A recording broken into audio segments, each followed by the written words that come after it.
fights with passion, and he inspires. Are you ready for a war?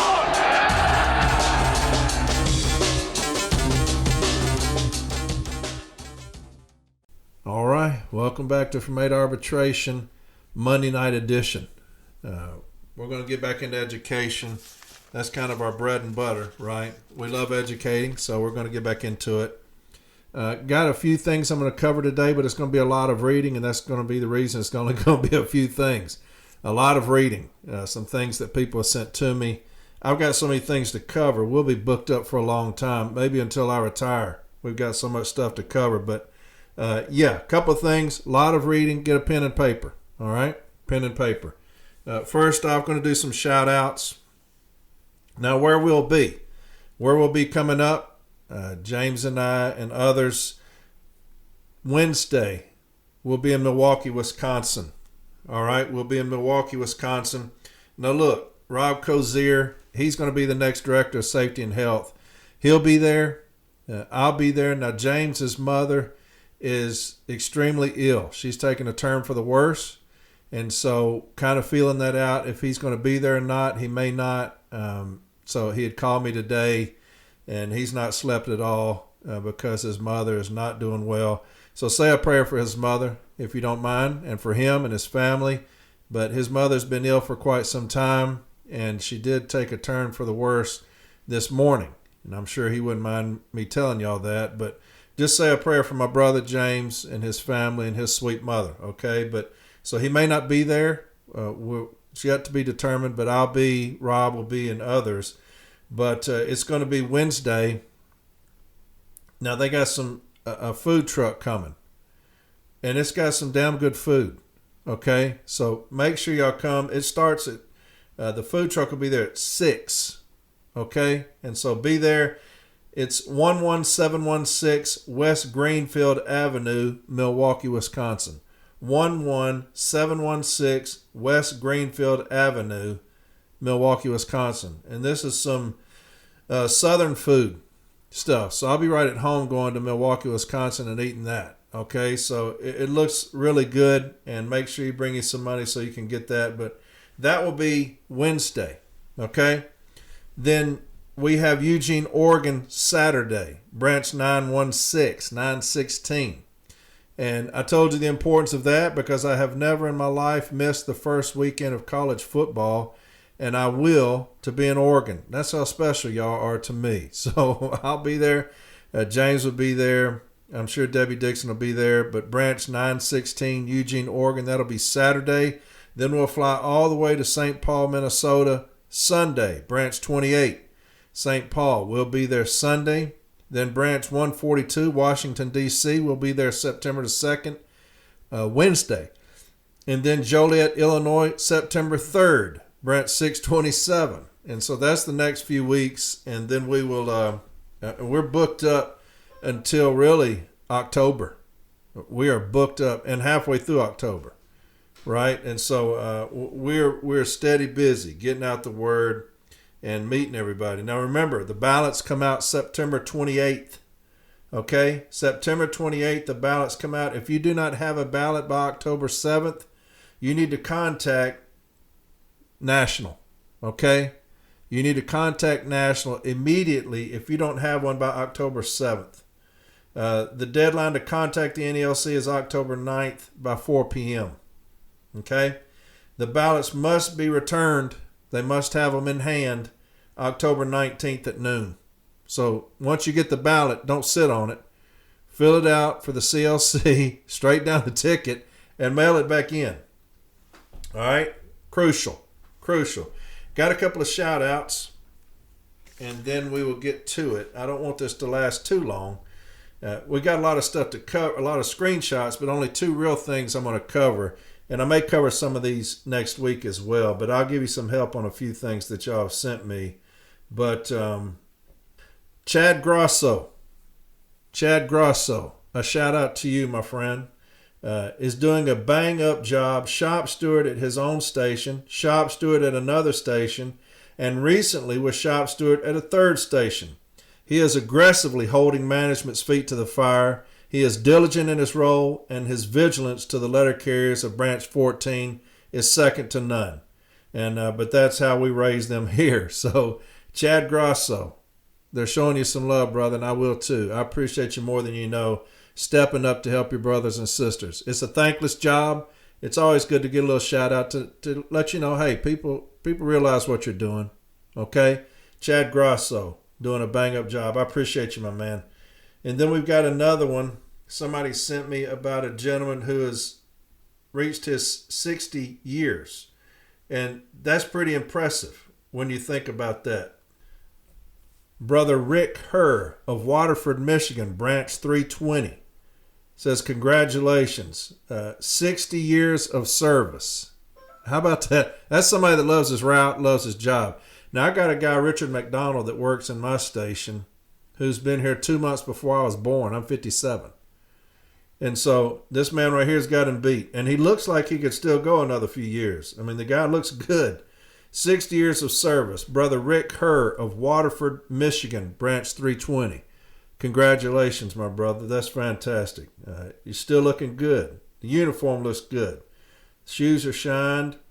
Fantastic job, my brother. You're looking professional. So, Rick Herr, my brother, 60 years. Fantastic. Here's something we're going to fight, and somebody sent me this, and we talked about it before, but it's the Postal Service doing everything that they can, and the OIG kind of getting in Steiner's pocket about cutting our delivery.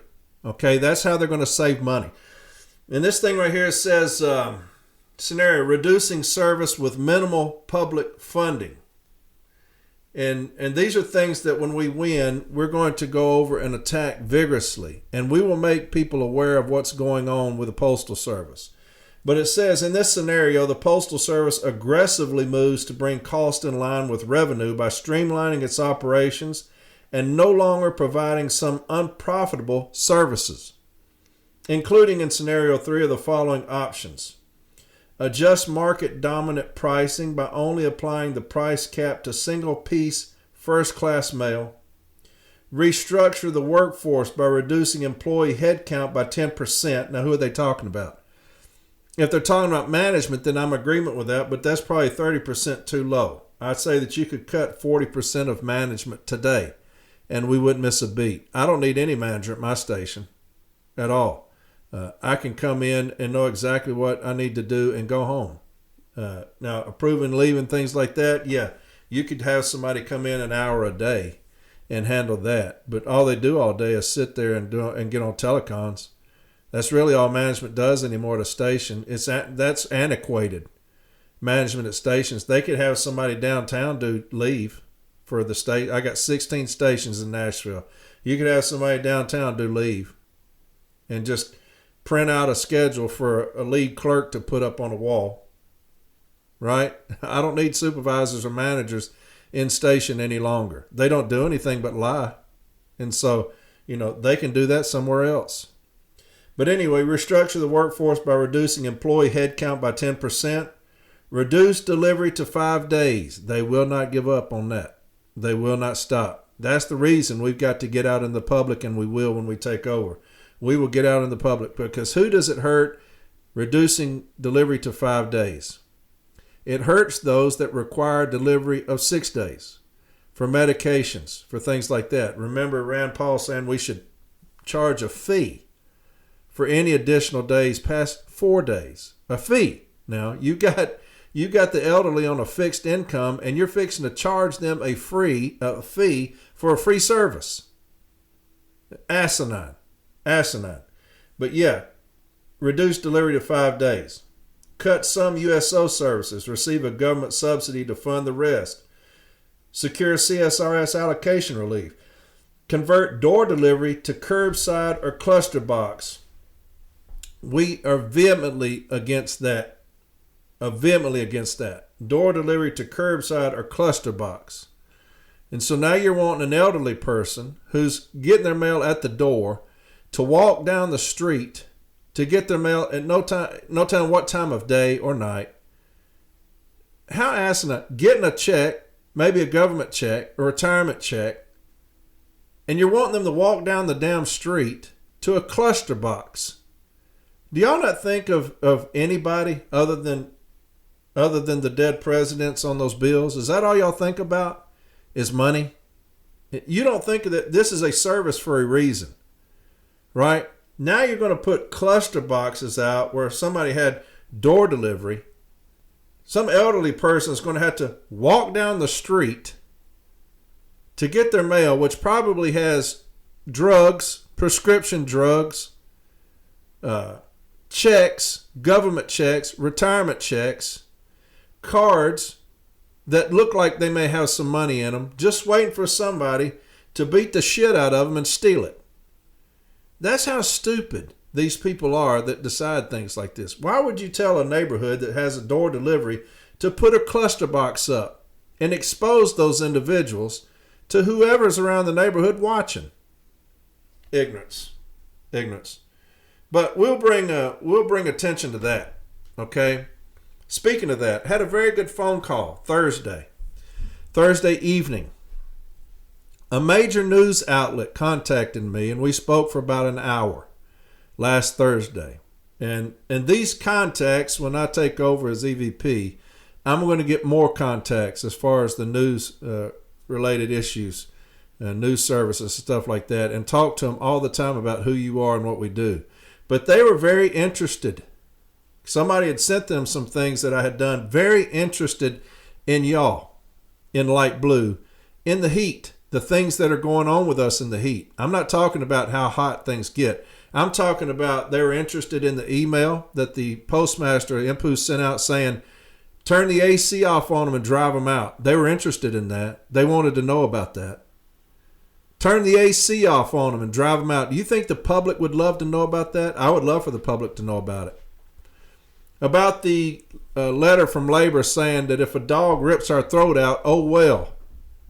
Or if they fall out of the vehicle and die, oh well. They were very interested in stuff like that.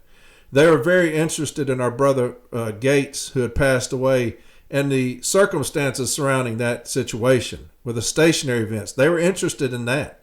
About scanner messages saying, keep it moving, beat the heat, or you're sitting somewhere for 2 minutes. You need to keep moving, or all these other things that I had been reading on my episodes. No sit time, even though we're supposed to take breaks as needed in the heat. They were interested in those things. About the thermometers that people were sending me where the vehicles were 140 degrees, and I told them exactly what I told you. What do you think it does to the human body to sit in something 140 degrees for 8 hours? And they were astonished at the things that I was telling them. Astonished. And so they're taking all that to whoever their boss is, and they want to do some kind of news story on y'all, on what you go through with these son of a bitches that we work for. And so I was glad to help them. Glad to help them. Conversation lasted about an hour.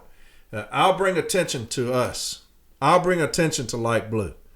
Especially when I take over as EVP. I'm going to be on, whoever's going to listen, I'm going to tell them what y'all are going through every single day, because they need to know the ignorance that we deal with on a daily basis. And so, yeah, that was a great phone call. I was surprised. I asked him, I said, how did you get my number? How do you know me? And so that was pretty interesting. Pretty interesting, because I asked who they were with, and they told me. I was like, really? Huh. That's big time. But look, we're going to bring attention to our plight. I told you that. I'll talk to whoever wants to listen to me and tell them about what's happening to us on the street. All right, let's get into these things. I didn't want this to be too damn long. I'm already longer. It's 15 minutes. I'm not going to get into it yet.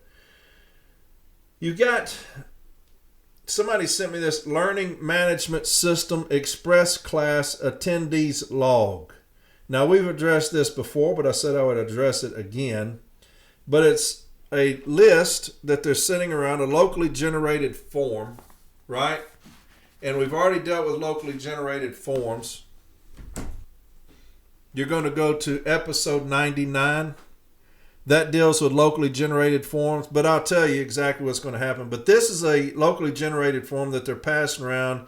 Employee's first name, employee last name, EIN, and employee signature, and they signed it. I'm not signing anything. I'm not going to sign anything. Learning Management System Express Class Attendees Log, okay? And so it's M1302. Write that down, M1302. And then also the ASM. And go to episode 99. I'm going to have several of these, so I'm going to tell you episodes to go to.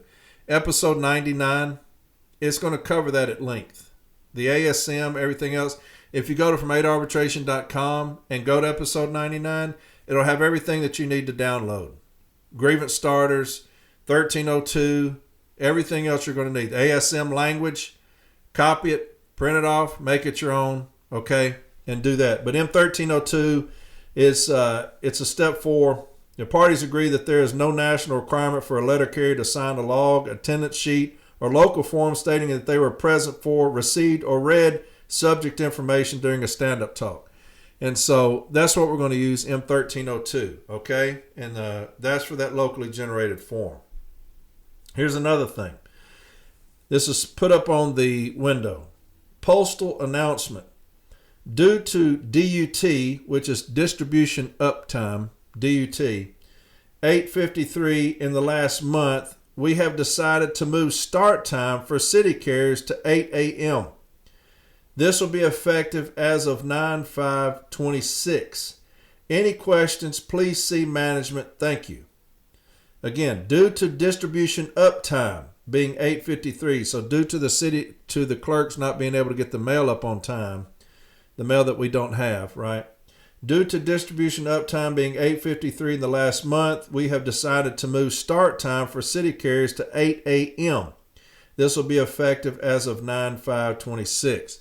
Now, if you go to episode 68, that deals with changing our start times, okay? Episode 68.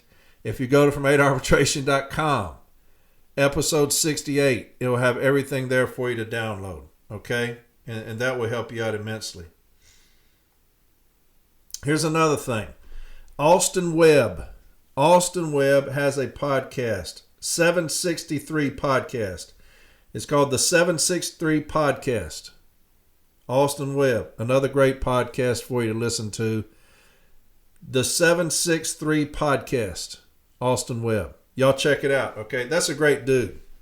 That's a great dude right there. And that's just another one to put in your repertoire of podcasts that you listen to, all right? Now here's a meet and greet with 3 of the CLC members. It's going to be NELC Region 10, Don Carlos Mexican Restaurant, 8385 Broadway Street, Houston, Texas, August 30th, 2:30 p.m. I'll read that again. The meet and greet. Concerned letter carriers. NELC Region 10, Don Carlos Mexican Restaurant, 8385 Broadway Street, Houston, Texas. August 30th, and I'll announce this again next week. August 30th, 2:30 p.m. Now, who's going to be in attendance from the CLC? Kamitra Simpson Lewis, who will be the next vice president of the NALC. Then you'll have Esteban Ramirez. He's the candidate for Assistant Secretary Treasurer. You'll want to talk to that cat because he is brilliant. Esteban Ramirez. Remember that name, and you'll get the CLC slate in the mail. You'll also get in the postal record. Make sure you have that available at your workplace. You'll have flyers that you can hand out, but make sure that people go straight down the slate because it's the only reform slate there is, right? It's the only slate for change. The other slate is status quo. It's what you got now, basically, is failure. But Esteban Ramirez, CLC candidate for Assistant Secretary Treasurer, and also William Moody. William Moody, now he's going to be on next week with me. The CLC candidate for NBA Region 10. You will love this guy. He is personality plus, but he's got an aura about him that you want to be around him. This cat is the real deal, and you're going to love him when you hear him. He's old school thumper, which is what we need to get back to. Old school thumper, William Moody, CLC candidate for NBA Region 10. And that's who you're going to want to cast your vote for your business agent in Region 10. Trust me, this dude is money, okay? William Moody. And so that will be the 30th, all right? Make sure, I'm going through screenshots, so that's the reason it's kind of willy-nilly what I'm doing here. But here's another thing that somebody sent me. And this is how crazy things are getting on the workroom floor with management. And this is another thing that pisses me off about our failure in sending anything out nationally to help with carriers dealing with this very thing. Y'all have heard me talk about the metrics a million times. The hour office time. We should have destroyed that immediately. There should have been a template next day when that came out. The metrics on the hour office time. Metrics on stationary event. Should have bludgeoned that. That has destroyed us as a craft. I mean, the toxic work environment that created alone. And we didn't address it at all. I would rather take it nationally and lose than just let management run rampant on us. To me, you got to fight things. And that's the mindset we're going to be bringing when we take over. We're going to fight things. Period. The other slate can't say that because y'all been in office.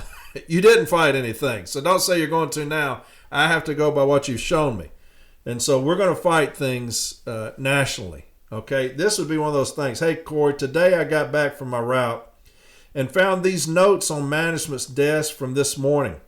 Apparently, management was going around at 8:45 a.m. and 9, keeping track of who's doing what when it comes to 45-minute office time. We both know it's fake. We have been told what we can and cannot case if we cannot make the 45-minute time. They're getting more aggressive with it now. So here's management telling you to curtail mail to make a 45-minute office time. I've got 33 minutes of fixed office time. So how much time does that leave me? 12 minutes. 12 minutes. So they're coming around and telling you what you can and cannot case to make a 45-minute office time. Where is our help at with that? Where's our grievances for that? Any help from anybody on that?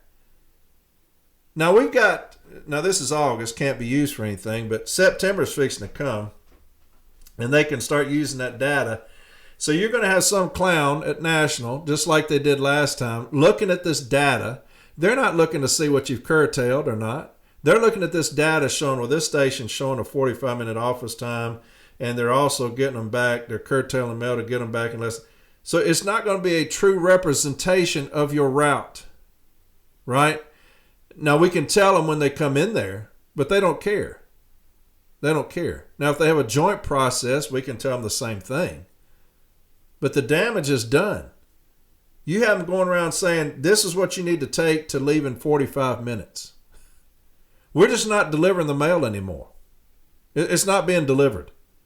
So that we can make a 45-minute fictitious office time. Crazy. All right, let's get into the two things that we're going to talk about, and I believe this will help you. Now, two of them are sites that I have, and then another is just a bunch of reading that I've got. Okay. One of the things is carriers start finalizing. Now, this is going on everywhere, so this will help you nationwide. This will help you. Carriers start finalizing, this is a scanner message. Carriers start finalizing parcels. If you still have a lot left, make the required end tour 5:30 p.m. on your route and OT. No penalty is authorized moving forward. Okay? So they're telling you whatever you got at 5:30, bring it back. You have to be off the clock at 5:30. Parcels and everything. 5:30. Here's another thing this guy sent me. It shows that they've curtailed all of these routes.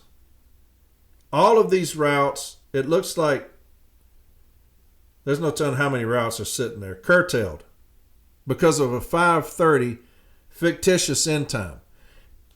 And he's got the leave slip, and it says, I cannot work past 5:30. So he's curtailed all of this mail. Routes are being curtailed. Full routes. I'm looking at it right here. Full routes are sitting on carriers' cases. The entire route. Because they couldn't make 5:30 by delivering the mail. Here's the curtail. On it, it says. And it's signed by a supervisor. Management told me I cannot work past 5:30. And it's signed. To keep them out of penalty overtime. So this is another. But this is happening everywhere. I see scanner messages all the time talking about 5:30. I've got a site for you. Okay? It's long, and I apologize. But it'll be worth it. It's from 2018, Syracuse, New York. It's C33686. 33686. If you can get it, get a hold of it. Greg Rowe did it for us. It's before Donald Barrett. Okay? C33686. 33686. The union provided persuasive evidence that the manager arbitrarily avoided the payment of overtime, including penalty overtime, when instructing the carriers at the Teal station to return to the station before completing their assigned route. Further, the evidence establishes that the dispatch of value was practiced without such obligatory consideration for deliverable mail. Now, window of operation dispatch of value cases, we've covered that at length on some of my episodes 44 and 45. I talk about window of operation and dispatch of value. These are different, okay, because most window of operation dispatch of value cases, you're talking about simultaneous scheduling, okay, and they're trying to do that to say we don't have to maximize carriers to 12 because of a dispatch of value. These things are different because they're just not delivering the mail. It's not an Article 8 issue as far as forcing carriers off assignment to make some dispatch of value or window of operation. So it's very unique.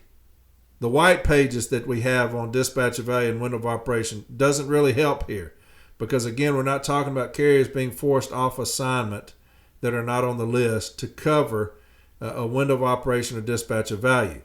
But this site here is perfect. It deals with it, okay? It'll have the contractual provisions that you need when you talk about what would we even grieve it under. And here's the issue. The parties displayed a slight disagreement over the appropriate wording of the issue to be decided by the arbitrator. Joint 2, page 2 states, did the service violate Articles 3, 5, 8, 19 of the National Agreement by instructing carriers to return to the office before completion of their routes to make the dispatch of value? Did the service do everything properly regarding curtailing and delaying mail to make the dispatch of value? If not, what is the appropriate remedy? The parties' DRT issue states, did management violate Articles 3, 5, 8, and 19 of the National Agreement when they delayed mail and instructed all carriers to return to the office to make the dispatch of value? If so, what shall the remedy be? Now, management may say that it's a dispatch of value at 5:30. I think it's just they're saying whatever they can to get you back at 5:30. Okay? It's got the contractual language in there that you're going to need. This is a great site for you. It's got Employer Labor Relations Manual, 18 U.S. Code, 1703. Different things like that. It's got our argument. It's got the Postal Service's argument. I'll read the Postal Service's argument, okay? The decision is long, so it's going to take me all night. The service argues that there's no violation of the agreement, parts thereof, or any rule or regulation cited by the union, that the union has failed to meet their burden of proof of such a violation, and therefore the agreement should be denied in its entirety. That management, pursuant to Article 3 of the agreement, has the exclusive right to determine the methods and means by which each operation is to be conducted. That maintaining the efficiency of the operations is entrusted to management alone. That management at this station determined that it was efficient to return the letter carriers to the station by this particular time in order that they may meet the important dispatch of value, with the last dispatch truck leaving the station at 6:35, and without the carrier's timely return, outgoing mail would be delayed. That in the past, outgoing mail brought into the office by letter carriers after the DOV would require a special trip to the mail processing office which constitutes a totally inefficient means of operation. That the M39 section 111.2 allows management the exclusive right to curtail mail when the operational need to maintain the efficiency of the service is determined. That the union is wholly misplaced in their contention that the reason for returning the carriers to the office is to avoid penalty overtime, which is exactly what it is. That letter carriers at this station regularly work penalty overtime, and carriers on the OTDL work at the same levels during January as during December, undermining the union's position.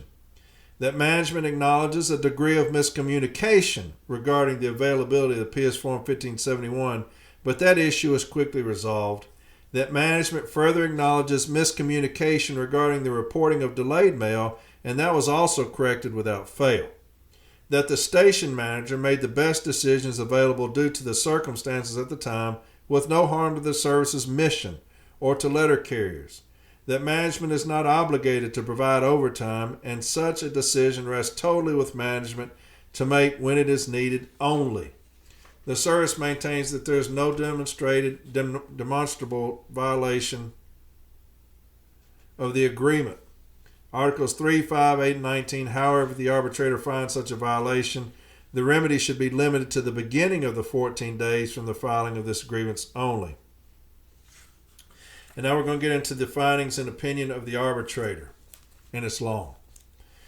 In matters of arbitrable discretion, appearances play an important and often conclusive role in determining evidence from argument, fact from assumptions, and may influence the ultimate outcome of matters. Various definitions related to appearance include the following: the look or outward aspect of a person or thing to become understood or obvious, that which is clear and apparent from the reading of the document. It is important to remember the relevance to such appearances as the findings of this complicated and voluminous matter proceeds. The union, who rightfully bears the burden to prove a violation of the parties' agreement by management, argues that the Postal Service, through their agent, the individual, violated Article 3, management's rights. The union maintains that while management has the exclusive right to determine the methods and means by which operations are to be conducted, those rights are tempered by the observance and obedience to the other provisions of the agreement and consistent with applicable laws and regulations. Further, the union argues a violation of Article 5 of the agreement, which mandates that management not take any unilateral actions relating to wages, hours, and or other terms and conditions of the National Labor Relations Act, which may violate the agreement or are otherwise inconsistent with its obligations under law. Further still, the union claims a violation of Article 8, hours of work, specifically Article 8.5g, which relates to the overtime desired list and who may be required to work. Lastly, the union argues a violation of Article 19, handbooks and manuals, a reference to those rules, regulations, and laws that provide guidance for the appropriate operation of the Postal Service. In this matter, the union relies upon the Employee and Labor Relations Manual 665.21 and 667.17 relative to the obstruction of mail delivery and 18 U.S. Code 1703, which also relates to delaying mail. In a Herculean effort to simplify the vast complexities of the matter before me, both in paper, prose, and oral pleadings, I shall address each claim violation and the findings I associate with it. I find a common thread that appears to weave itself into a tapestry within the pleadings and offers of proof submitted by the union. First, as it relates to Article 3, there is overwhelming and appropriate precedent that supports management's right to manage the operations of the Postal Service and to make such determinations as they deem appropriate for the methods and means by which they do so. However, those rights are not absolute and must be applied in alliance with other terms, conditions, regulations, and laws applicable to the Postal Service. The second alleged violation is of Article 5, which prohibits management from taking any actions related to wages, hours, and other working conditions which may violate the agreement or are inconsistent with obligations to law. The other article of relevance to this tapestry is the allegation towards Article 19, specifically the ELM and 18 U.S. Code 1703, and its relationship to delaying or detaining mail. The commonality of these three articles' allegations is related to the union's claim that management is delaying and or curtailing the delivery of mail, and doing so with the intent of avoiding the payment of penalty overtime. The ELM citations relied upon by the union, ELM 665.21 and 667.17, prohibit any persons from obstructing or retarding mail. The definition of delay is obvious, and to retard the mail would be to hinder, delay, or slow the progress of. 18 U.S. Code 1703 also cites the prohibition of a Postal Service officer or employee from detaining or delaying any letter. The union claims that letter carriers worked hours during the month of December 2017 that would otherwise be penalty overtime hours, which was consistent with the needs of a normal Christmas delivery period. However, once this December period ended, so did the continuum of hours needed to complete letter carriers' delivery of mail assigned to their routes. That the station manager then began ordering letter carriers to return to the office by 6:15 p.m. to make the dispatch. The union argues that these orders caused the willful delay of deliverable mail and the possession of the letter carriers, who were instructed to return with such mail for delivery the next day. The station manager offered that there was a legitimate business reason for bringing letter carriers back to the office, that the dispatch of value, mail which leaves on the last truck at 6:35 p.m. each evening, is needed to begin the processing of such mail. The manager states further that there are operational needs that mandate such a return time, such as the weather conditions, safety concerns, the lack of sufficient city carrier assistance, sick calls or annual leave usage, or the need to avoid using a carrier too often where the carrier is disallowed from working overtime on more than 4 of the employee's 5 scheduled days per week, placing a letter carrier in jeopardy of not being available on a Friday. However, in response to the union, she offers that she does not know all the rules, was not familiar with the PS Form 1571, although she did offer that while initially there were no such forms available, they did find some later. And when curtailed mail was reported to her, it may not have been reported, and thus she was not in compliance with the law in those instances. There can be no normal comparison to volumes of mail and the methods for delivering such volumes during the month of December. From time everlasting, the parties have recognized the special needs associated with the Christmas period and have set aside the normal rules for the usage of overtime during that period, as well as other needs associated only with the Christmas period. To make a comparison between the unlimited overtime opportunities appropriated during this period with any other period in the calendar year would only serve to skewer such observations. The volumes are usually greater, although unfortunately with each passing year the volume diminishes. During this time, and the need to deliver all such Christmas-related mail timely is the mission of the Postal Service. However, once the December period ends, the responsibility and the lawful obligation to deliver all mail entrusted to it timely and efficiently remains. The overwhelming appearance before me that such an obligation was not fulfilled efficiently and with this responsibility in mind cannot be denied.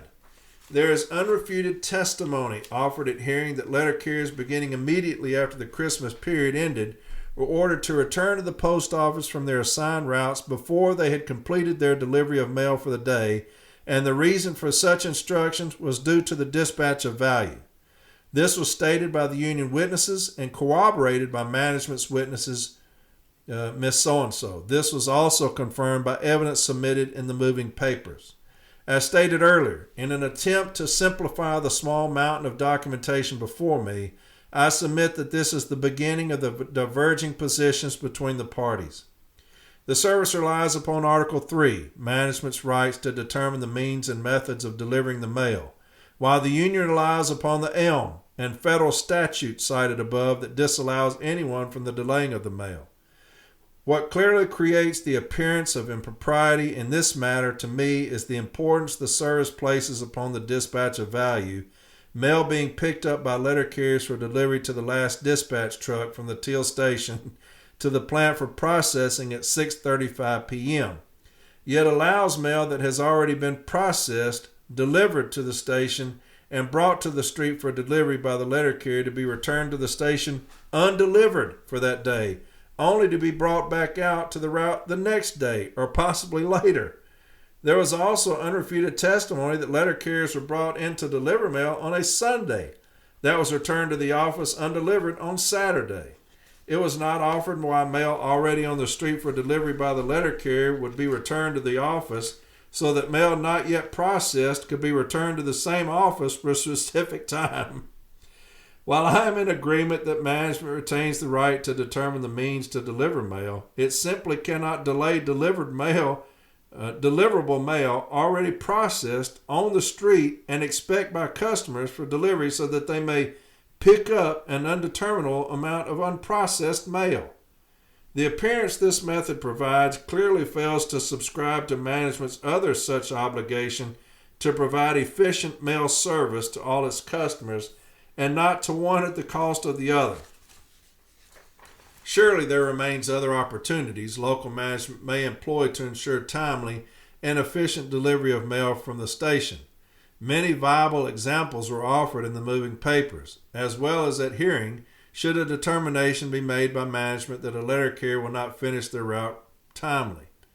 One such means is the use of overtime to those on the overtime desired list, and or mandatory overtime for those not on the list in such dire situations. Again, to simplify, one need only review the unnumbered work-hour workload report submitted for the period cited in this grievance, January 2nd, 2018, through March 31st of 2018, which demonstrates clearly the number of station letter carriers who are available to work overtime or additional overtime hours.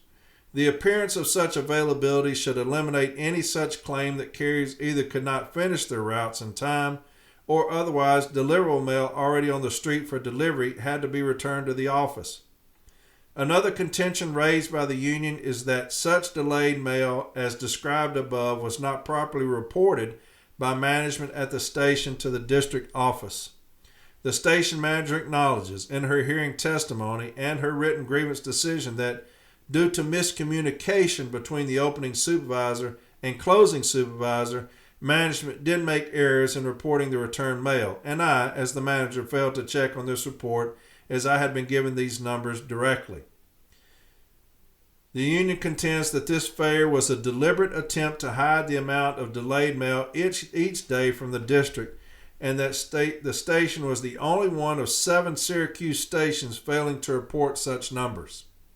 The arbitrator cannot make such an educated judgment as to the reason or motive, if one, for this repeated failure. However, the appearance of such and acknowledgement of the manager of such can only lead to a negative conclusion that supports the union's contention. This is a failure on management's part that adds to the union's argument that the manager has violated the agreement. Further, the manager argues that management did not receive 1571s from carriers as they were not requested by the carriers. PS Form 1571 is the undelivered mail report. Further still, the M39 Administration of City Delivery Services requires the manager to review any Forms 1571 undelivered mail report from the preceding day. Section 144.75 offers that managers should require carriers to complete Form 1571 in the morning for undelivered mail. The union's contention is related to mail ordered to be returned to the office from their route at the end of their day, thus curtailing delivery of such mail. Under this scenario, the appropriate reference appears to be the M39 Section 111.2J. The delivery service manager must on a daily basis issue Form 1571 when the carrier is instructed to curtail mail indicating action thereon. Isn't this a brilliant decision? A fantastic job by our advocate, and the complexities of this stuff, the language that you're going to need. That's the reason when I was an advocate, I know this sounds boring as hell, but I'd get on the database and I would just read decisions. I'd read decisions for a couple of hours. As boring as that sounds, but this right here, this would go on a list of great decisions that you can use for this type of infraction. It's got all the contractual language. You're like, how would I even know the contractual language? This is how. You read arbitrators' decisions, and you'll get more stuff out of those things just by reading them. And you'll know exactly how to put a case together. The contractual language, the issue statement. Like I've always said, management's position, because they rarely ever change. The union's position. Great stuff here on this one. This is fantastic. The manager offers at hearing and in her grievance decision that letter carriers did not request Form 1571s, and if they truly wanted one to write their curtailed mail on, they could have used a piece of paper and submitted it.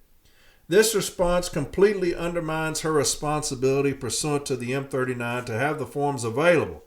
The manager testified that for a period of time she did not know either where they were or did not have any. To issue such form to the letter carrier who was instructed to return deliverable mail from the street that now becomes curtailed mail, to review this form the following morning, and to provide this information through her appropriate chain of command.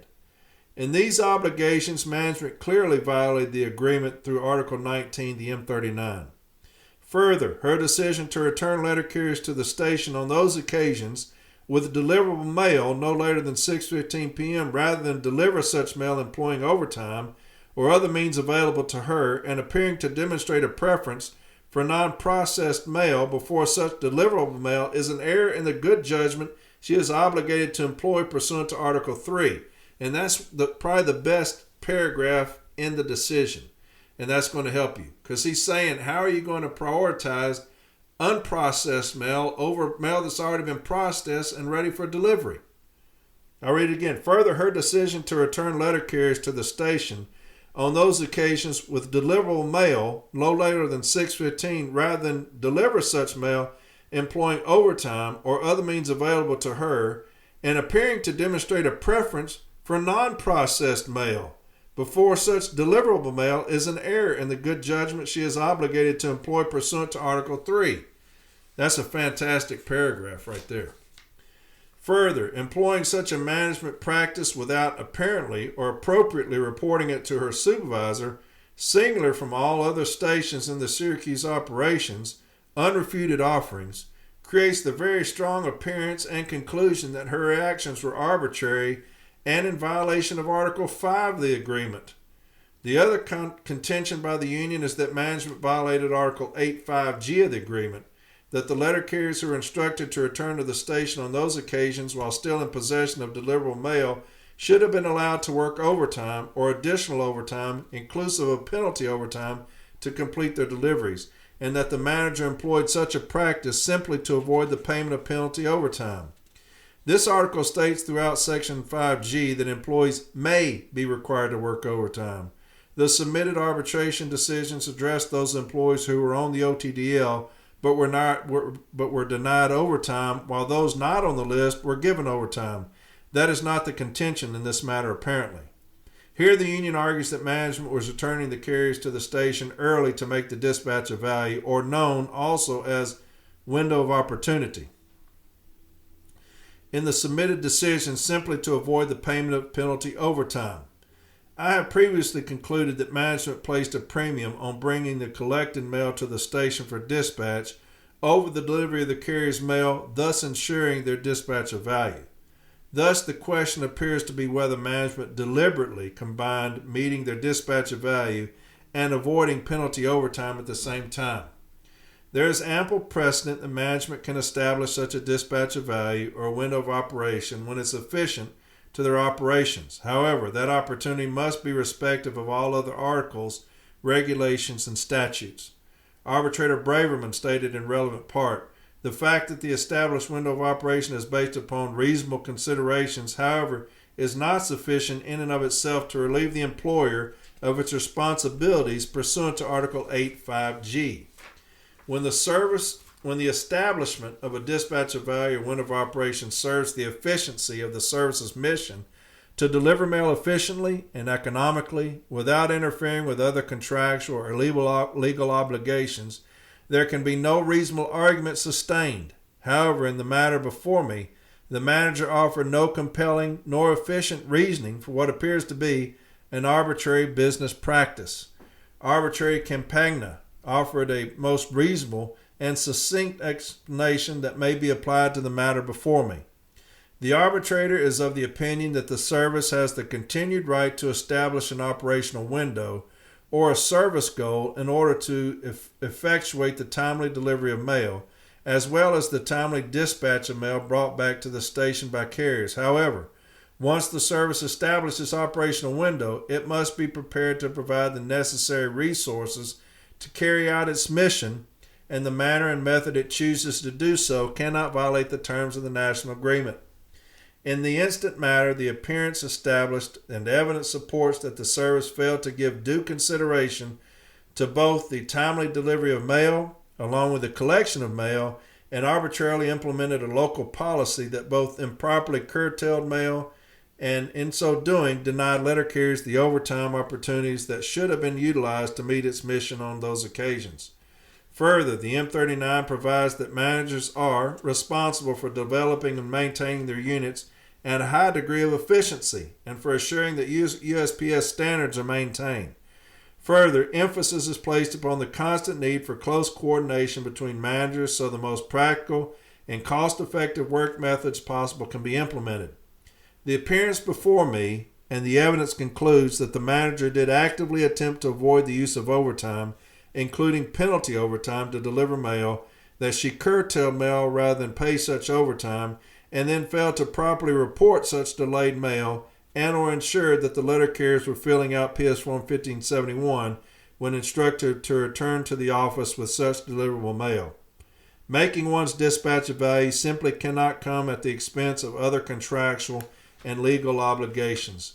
For the reasons set forth within this opinion, I find the service violated those articles cited by the union and sustained the grievance. So that's a fantastic decision that we should use nationwide, because management is telling us nationwide to return mail at a certain time. Just cut delivery, packages and everything, and come back. That's the agreement you're going to need to file. All right, lastly. Hey, Corey, I have another question for you about this mutual swap. I've talked to 2 union stewards, and they told me they don't know anything about mutual swaps. The office I'm going to has 1 full-time route and an auxiliary route. I'm swapping with a full-time carrier that has been there around 30 years. Will I be guaranteed to get the full-time route, or will it go up for bid? And will the PTF be able to get to the full-time route? We're going to cover that right here. A lot of reading still. I still got a lot of reading for you. Okay? So, mutual exchanges. Mutual exchanges. We're going to start in 2017. And a lot of this is going to be redundant, but it needs to be. That's the best way we learn, is something that's just said over and over again. That's how I learn anyway. It's boring. I know. It's boring. But if you got a pen and paper, we're going to give you some contractual language. You write it down. But this is mutual exchanges, okay, from 2017. How mutual exchanges work. Career letter carriers may exchange positions with other career employees anywhere in the country.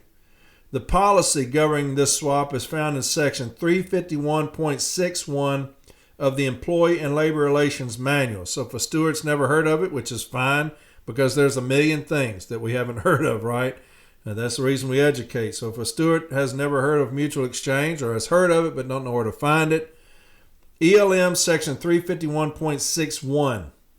The policy requires the installation heads of both post offices to approve the mutual exchange. In addition, it places restrictions on exchanges between categories of employees. Section 351.61 states, career employees may exchange positions subject to the provisions of the appropriate collective bargaining agreement if the officials in charge at the installations involved approve the exchange of positions.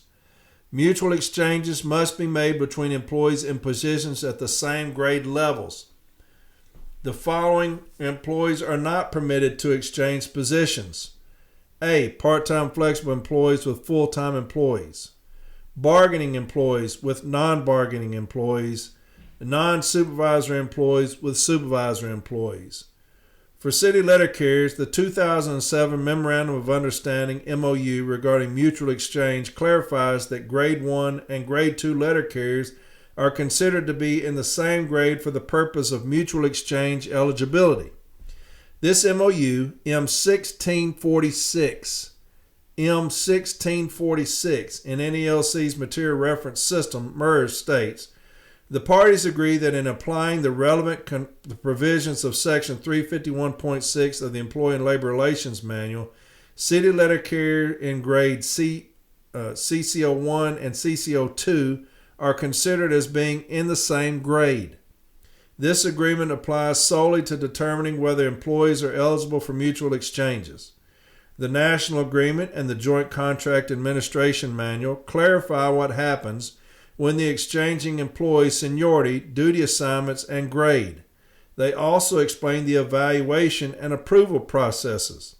The contractual language governing the issue of seniority for letter carriers who exchange positions is outlined in Article 41.2E of the National Agreement, 41.2E of the National Agreement, which states, E. Change in which seniority is modified. When mutual exchanges are made between letter carriers from one installation to another, the carriers will retain their seniority or shall take the seniority of the other exchangee, whichever is the lesser. This is different from the seniority rule in Article 41.2G3 of the National Agreement, which applies to other transfers and requires transferring employees to begin a new period of seniority.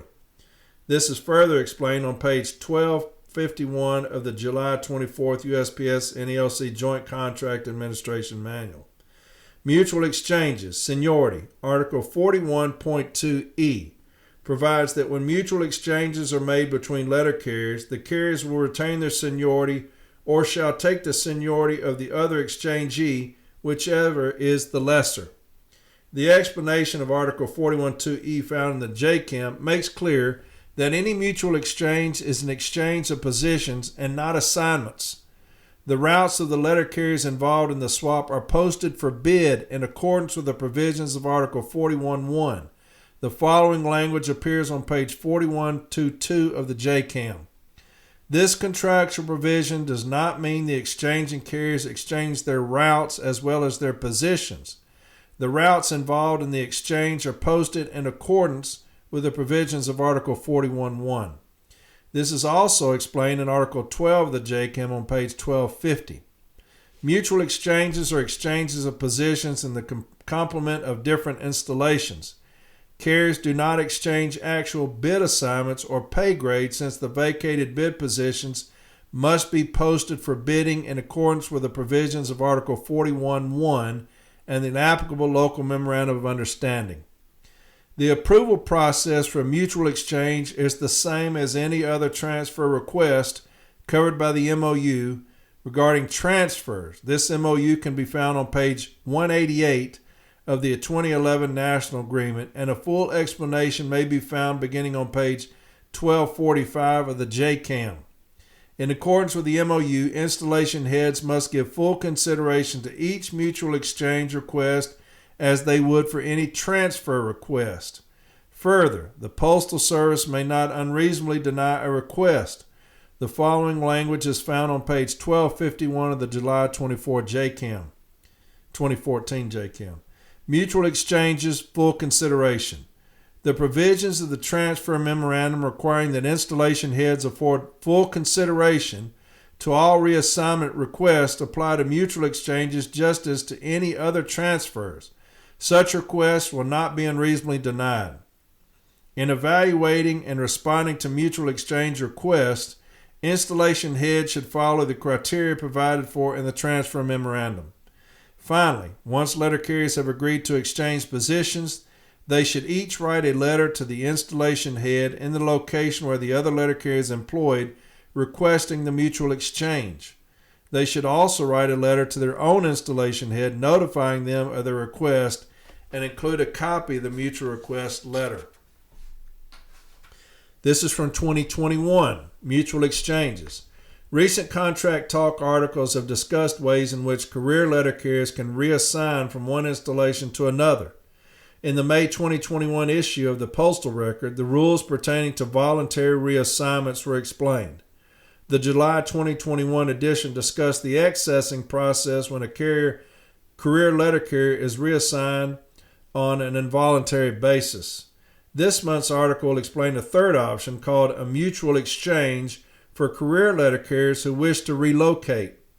Mutual exchanges offer career letter carriers the opportunity to exchange positions with the other career letter carriers in different installations. The rules and regulations governing mutual exchanges are found in Section 351.61 of the Employee and Labor Relations Manual, ELM, which states, career employees may exchange positions subject to the provisions of the appropriate collective bargaining agreement if the officials in charge at the installations involved approve the exchange of positions. Mutual exchanges must be made between employees in positions at the same grade levels. The following employees are not permitted to exchange positions. A. Part-time flexible employees with full-time employees. B. Bargaining employees with non-bargaining employees. C. Non-supervisory employees with supervisory employees. The current version of the ELM, as well as other USPS handbooks, manuals, and publications, is available at NELC.org, Workplace Issues, Resources, USPS Handbooks, and Manuals. As stated above, mutual exchanges are limited to employees in the same classification. Letter carriers interested in a mutual exchange should communicate with the other employees to ensure that the exchange is permitted based on Section 351.61 of the ELM. While Section 351.61 of the ELM states employees must be in the same grade level, this rule does not apply to career letter carriers. The 2007 Memorandum of Understanding, MOU, regarding mutual exchanges, M1646, in NELC's Material Reference System, clarifies that Grade 1 and Grade 2 letter carriers are in the same grade for the purpose of mutual exchange eligibility. The MOU states, the parties agree that in applying the relevant provisions of Section 351.6 of the Employee and Labor Relations Manual, city letter carriers in grades CCO1 and CCO2 are considered as being in the same grade. This agreement applies solely to determining whether employees are eligible for mutual exchanges. Copies of this MOU and other M documents contained in the MRS are available at NELC.org, Workplace Issues, Resources, Material Reference System. Further, this MOU is printed on page 193 of the 2019-2023 National Agreement. The MOU regarding pay schedule consolidation, found on pages 178 and 179 of the 2019-2023 National Agreement, did not alter the ability of letter carriers occupying career carrier technician assignments to exchange position with non-carrier technicians. Once letter carriers have agreed to initiate a mutual exchange, they should each write a letter to the installation head at the receiving end indicating that they seek a mutual exchange. They should also write a letter to their own installation head notifying them of their request and include a copy of the mutual exchange request letter. The approval process for mutual exchange is the same as voluntary transfer requests covered by the MOU regarding transfers. This MOU, which may be found on pages 189 and 190 through 192 of the 2019-23 National Agreement, states in part, the parties agree that the following procedures will be followed when career postal employees request reassignment from postal installations in one geographical area of the country to postal installations in another geographical area. Local reassignments within the same MSC division or to adjacent MSCs or divisions are covered by the provisions of Section 2 of this memorandum. An explanation of this MOU and the national parties' joint understandings of this language can also be found beginning on pages 1247 through 1252 of the 2021 Joint Contract Administration Manual, or JCAM. In accordance with the MOU above, installation heads must consider each mutual exchange request as they would for any transfer request. Full consideration must be given to work, attendance, and safety records of each carrier, and requests may not be unreasonably denied. Now, 99.9% of requests that are going to be denied are going to be due to attendance. Okay, we've dealt with this in arbitration before. I may read some of those next week. I've dealt with one of this in arbitration. But it says full consideration must be given to work, attendance, and safety records. Okay? They will almost always deny them based solely on your attendance record, even if your attendance record is good. And that's the reason we won that arbitration I had down in Louisiana, is they're saying that it was attendance related. And I did the same scenario, the same formula when I go over attendance related discipline. And it was like 96% of the time this individual was at work. And so I asked the manager, do you consider that to be unreasonable? Well, no, since you put it like that. So make sure, just understand that if it's ever denied, it's probably going to be attendance related. But full consideration may be given to work, attendance, and safety records of each carrier, and requests may not be unreasonably denied. Evaluations must be fair, valid, and to the point. This requirement is found on page 1253 of the 2021 JCAM. The provisions of the transfer memorandum requiring the installation heads afford full consideration to all reassignment requests apply to mutual exchanges just as to any other transfers. Such requests will not be unreasonably denied. In evaluating and responding to mutual exchange requests, installation heads should follow the criteria provided for in the transfer memorandum.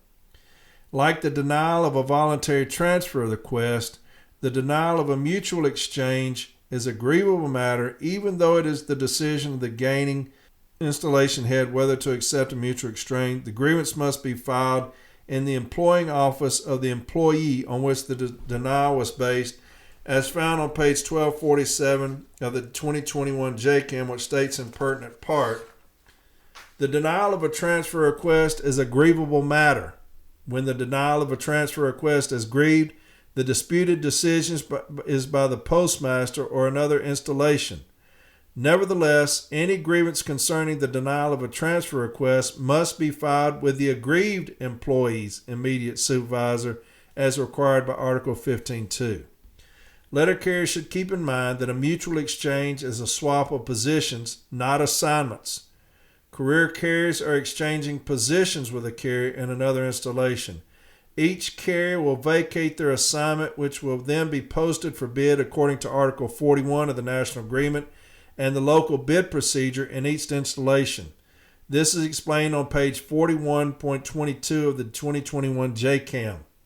This contractual provision does not mean that exchanging carriers exchange their routes as well as their positions. The routes involved in the exchange are posted in accordance with the provisions of Article 41.1. This is also covered in Article 12 of the JCAM on page 1252. Mutual exchanges are exchanges of positions in the complement of different installations.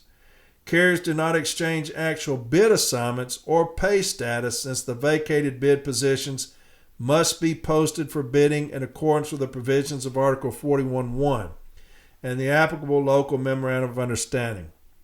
Once a mutual exchange has been approved and each letter carrier is appointed in their new installation, the seniority of the employees must be determined. Normally, the seniority of a career letter carrier is governed by Article 41.2A2 of the National Agreement, which states, seniority is computed from date of appointment in the letter carrier craft and continues to accrue so long as service is uninterrupted in the letter carrier craft in the same installation, except as otherwise specifically provided. A career letter carrier who voluntarily transfers to another installation begins a new period of seniority upon being assigned to the installation. This requirement is found in Article 41.2G3 of the National Agreement, which states, when a letter carrier transfers from one postal installation to another at the carrier's own request, except as provided in subsection E of this article. Even though both employees have changed installations at their own request, the contractual provisions listed above do not govern how seniority is determined. Employees involved in a mutual exchange will either retain their seniority or take the seniority of the letter carrier with the least amount of seniority. This exception is found in Article 41.2E of the National Agreement, which states, when mutual exchanges are made between letter carriers from one installation to another, The carriers will retain their seniority, or shall take the seniority of the other except exchangee, which is ever the lesser. My tongue's getting tired. This exception is also explained on page 1253 of the 2021 JCAM. Article 41.2e provides that when mutual exchanges are made between letter carriers, the carriers will retain their seniority or shall take the seniority of the other exchangee, whichever is the lesser. Now I'm getting tired. This is different than the seniority rule in Article 41.2g3, which applies to other transfers and which requires that the transferring employee begin a new period of seniority. The 2021 JCAM is available on the NELC website. NELC members may find and publish ads for mutual exchanges in the postal record each month. For detailed information about how to publish an ad, please see the mutual exchange page in this month's edition of the Postal Record. Electronic copies of past editions of the Postal Record are available at NELC.org News, the Postal Record. Letter carriers with questions regarding the mutual exchange process should contact their local union representative or national business agent. Contact information for the MBA who covers your region can be found at NELC.org. Lastly, this is 2025. Going to be the same language, but we're going to get it down pat just on about 30 minutes of episode. Mutual exchanges. The national agreement between the NELC and the Postal Service gives career city letter carriers the right to exchange positions with other career employees anywhere in the country. This swapping of positions is called a mutual exchange. This Contract Talk article will explain the rules and rights of carriers who wish to take advantage of a mutual exchange. Postal Service policy governing this swap is found in Section 351.61 of the Employee and Labor Relations Manual, ELM. The policy requires that the mutual exchange be approved by the installation heads of both post offices. In addition, it places restrictions on exchanges between categories of employees. Section 351.61 states, career employees may exchange positions subject to the provisions of the appropriate collective bargaining agreement if the officials in charge at the installations involved approve the exchange of positions. Mutual exchanges must be made between employees in positions at the same grade levels. The following employees are not permitted to exchange positions. A. Part-time flexible employees with full-time employees. B. Bargaining employees with non-bargaining employees. C. Non-supervisory employees with supervisory employees. For city letter carriers, the 2007 Memorandum of Understanding, MOU, regarding mutual exchanges clarifies that Grade 1 and Grade 2 letter carriers are considered to be in the same grade for the purpose of mutual exchange eligibility. This MOU, M1646, in NELC's Material Reference System, MERS, states, the parties agree that in applying the relevant provisions of Section 351.6 of the Employee and Labor Relations Manual, city letter carriers in grades CCO1 and CCO2 are considered as being in the same grade. This agreement applies solely to determining whether the employees are eligible for mutual exchanges. The National Agreement and the Joint Contract Administration Manual, JCAM, clarify what happens when the exchanging employee seniority, duty assignment, and grade. They also explain the evaluation and approval process. The contractual language governing the issue of seniority for letter carriers who exchange positions is outlined in Article 41.2e of the National Agreement, which states, E. Change in which seniority is modified. When mutual exchanges are made between letter carriers from one installation to another, the carriers will retain the seniority or shall take the seniority of the other exchangee, whichever is the lesser. This is different from the seniority rule in Article 41.2g3 of the National Agreement, which applies to other transfers and requires transferring employees to begin a new period of seniority. This is further explained on pages 1253 of the 2022 JCAM, which states, mutual exchanges, seniority. Article 41.2e provides that when mutual exchanges are made between letter carriers, the carriers will retain their seniority or shall take the seniority of the other exchangee, whichever is the lesser. This is different than the seniority rule in Article 41.2g3, which applies to other transfers and which requires that the transferring employee begin a new period of seniority. The approval process for a mutual exchange is the same as any other transfer request covered by the MOU regarding transfers. This MOU can be found beginning on page 187 of the 2023-2026 National Agreement, and a full explanation can be found beginning on page 1247 of the JCAM. In accordance with the MOU, installation heads must give full consideration to each mutual exchange request as they would for any transfer request. Further, the Postal Service may not unreasonably deny a request. The following language is found on page 1253 of the 2022 JCAM. Mutual exchanges, full consideration. The provisions of the transfer memorandum requiring that installation heads afford full consideration to all reassignment or request apply to mutual exchanges just as to any other transfers. Such requests will not be unreasonably denied. In evaluating and responding to mutual exchange requests, installation heads should follow the criteria provided in the transfer memorandum. Finally, once letter carriers have agreed to exchange positions, they should each write a letter to the installation head in the location where the other letter carrier is employed requesting the mutual exchange. They also should write a letter to their own installation head notifying them of their request and include a copy of the mutual request letter. NEOC members may find and publish ads for mutual exchanges in the Postal Record each month. For detailed information about how to publish an ad, see page 64 of the magazine. So there you have it, a lot of reading. Okay, the one very good site about management just arbitrarily cutting off mail at a certain time, 5:30. Right? You have two occurrences right there that I had screenshots on.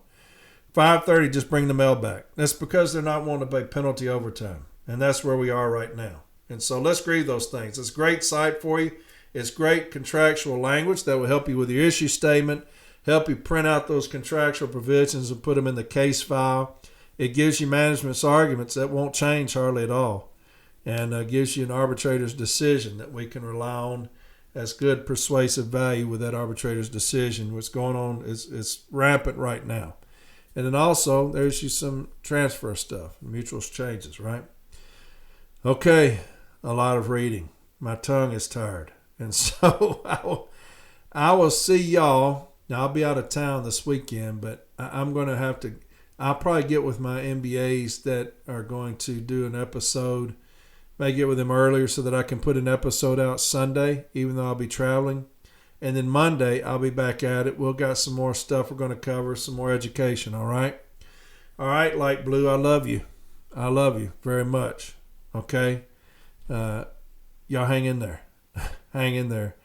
Everything's going to be all right, okay? Everything's going to be all right. It's complete mayhem right now on social media, but it is what it is. You know, one side has a plan, the other doesn't. And so when you don't have a plan, you resort to some crazy stuff, right? You resort because you don't have anything to fall back on. You have no plan. And so you resort to things that are sad. But it is what it is. We got one more month. So y'all hang in there, okay? I love you. Y'all please take care of yourself out there, Light Blue. Take care of yourself. It's still hot. It's still hot, okay? And I'll talk to y'all later on this week, hopefully Sunday. All right?